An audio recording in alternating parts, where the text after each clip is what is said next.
good morning ফ্ৰেণ্ডসকল job latest আছে YouTube চেনেললৈ সকলোকে স্বাগতম জনালোঁ তো ফ্ৰেণ্ডসকল আজি এটা গুৰুত্বপূৰ্ণ ভিডিঅ'লৈ আমি আপোনালোকৰ মাজত আগবাঢ়িছোঁ চ' যিসকলে Assam police and ADR to recruitment যিখিনি পৰীক্ষা দিব চ' তেওঁলোকৰ বাবে বহুত গুৰুত্বপূৰ্ণ আজিৰ এই ভিডিঅ'টো কাৰণ PRCৰ ওপৰত আপোনালোকৰ আজিৰ এই ভিডিঅ'টো আৰু আপোনালোকৰ সেই দুখন পৰীক্ষা দিবলৈ গ'লে মানে যিখিনি আমাৰ এডিআৰ অৰ্থাৎ গ্ৰেড 3 এণ্ড গ্ৰেড 4ৰ যিখিনি পৰীক্ষা হ'ব চ' সেই পৰীক্ষাত আপোনালোকৰ PRC লাগিব নে নালাগিব বা অসম পুলিচত আপোনালোকৰ ইণ্টাৰভিউ দিবলৈ যাওঁতে PRCখন লাগিব নে নালাগিব চ' সেই বিষয়ত মানে সেই ভিডিঅ'টোত আজি জানিব পাৰিব চ' মেইনলি কথা ক'বলৈ গ'লে ফ্ৰেণ্ডসকল ইয়াত চাওক যে আমাৰ যিখিনি PRC চ' সেইখিনি লোকেল লেংগুৱেজৰ কাৰণে এক নম্বৰ গুৰুত্বপূৰ্ণ কাৰণ আমাৰ বাহিৰৰ অসমত আহি মানে বাহিৰৰ ল'ৰা ছোৱালী আহি বহুতো ইয়াত চাকৰি কৰি আছে আৰু পৰীক্ষা দিবলৈও আহে গতিকে সেইকাৰণে আমাৰ মাননীয় মুখ্যমন্ত্ৰী ছাৰে সেই বিষয়ে মানে এখন নোটিছ জাৰি কৰিছে যে PRCটো বাধ্যতামূলক কাৰণ PRCটো হৈছে যে আমাৰ যাতে আমাৰ বাহিৰৰ ল'ৰা ছোৱালী ইয়াত আহি চাকৰি কৰিব নোৱাৰে কাৰণ আজি ধৰা আমাৰ শিৱসাগৰ আছে তিনিচুকীয়া আছে বা কোকৰাঝাৰ আছে বা প্ৰতিখন জিলাই আছে চ' এটা প্ৰতিখন জিলাৰ এটা লোকেল লেংগুৱেজ থাকে চ' গতিকে যদি আপোনালোকৰ মানে সেই লোকেল লেংগুৱেজ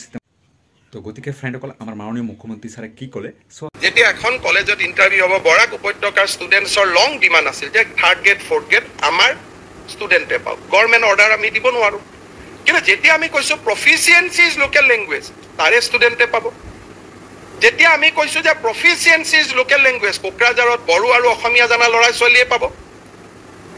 ৰাভা হাছাঙত ৰাভা জানা ভাষা জানা ল'ৰাজনকো আমি কনচিডাৰ কৰিব পাৰোঁ ৰাতিপুৱাই হুলস্থুল হৈ গ'ল যে গভৰ্ণমেণ্টে PRC উঠাই দিলে কিন্তু PRCৰ জেগাত যে গভৰ্ণমেণ্টে হায়েষ্ট লেভেল অফ ছেফগাৰ্ড আনিলে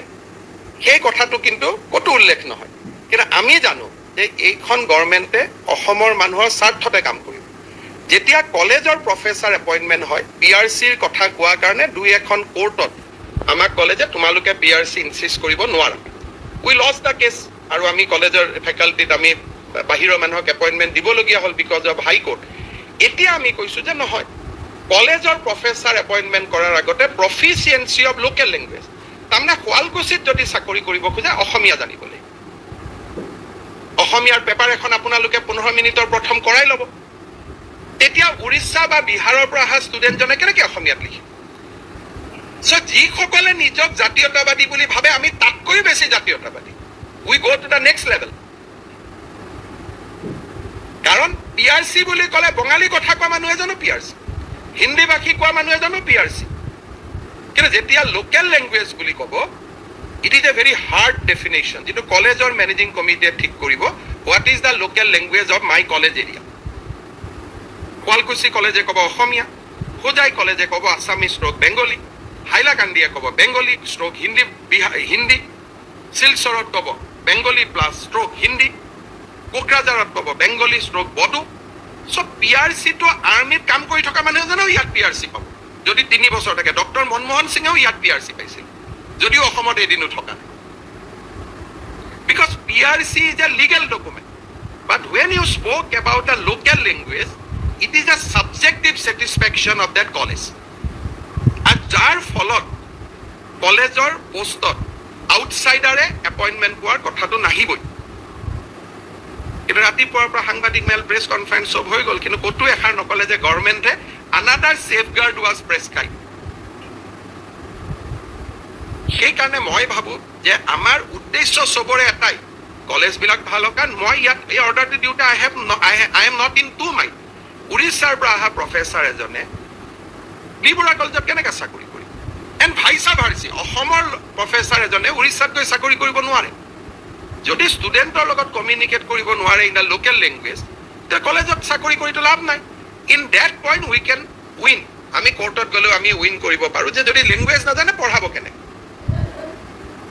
সেইকাৰণে গভৰ্ণমেণ্টৰ প্ৰত্যেকখনেই এই অৰ্ডাৰটো হয়তো আপোনালোকৰ বহুতৰ চকুতো পৰা নাই সেইকাৰণে DPI সুধি আছে কি কৰিম DPI উত্তৰ দিবলগীয়া হৈছে কিন্তু আপোনালোকে এই অৰ্ডাৰখন যদি পঢ়ি চালেহেঁতেন যে all candidates must have proficiency in local language matter finish in university to provision নাই খুদিবৰ কাৰণে কলেজৰো প্ৰয়োজন নাই কাৰো প্ৰয়োজন নাই কাৰণ লোকেল লেংগুৱেজ যে ই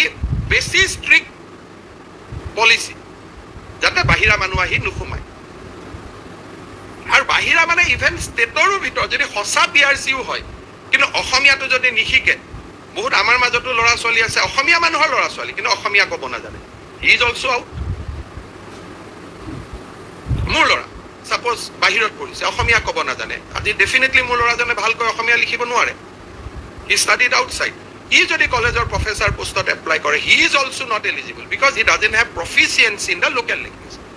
ক'লেও নহ'ব লিখিব লাগিব So interpret this clause in your favor যাতে আপোনালোকে ভাল শিক্ষক কৰ্মচাৰী কলেজত নিযুক্তি দিব পাৰে যোনে লোকেল লেংগুৱেজটোক জানিব এনেকুৱা ধৰণৰ ক্লজে ষ্টুডেণ্টক বাধ্য কৰিব যে মই অসমীয়া শিকিম মই বেংগলী শিকিম মই বড়ো শিকিম মই হিন্দী শিকিম আদাৰৱাইজ মই কলেজত চাকৰি নাপাম আমি SCSতো এই ক্লজটো দিছোঁ আমি লোকসেৱা আয়োগৰ পৰীক্ষাটো এই ক্লজটো দিছোঁ যাতে লোকসেৱা আয়োগতো আমি লোকেল লেংগুৱেজ জানা কেণ্ডিডেটে আমি পাব পাৰোঁ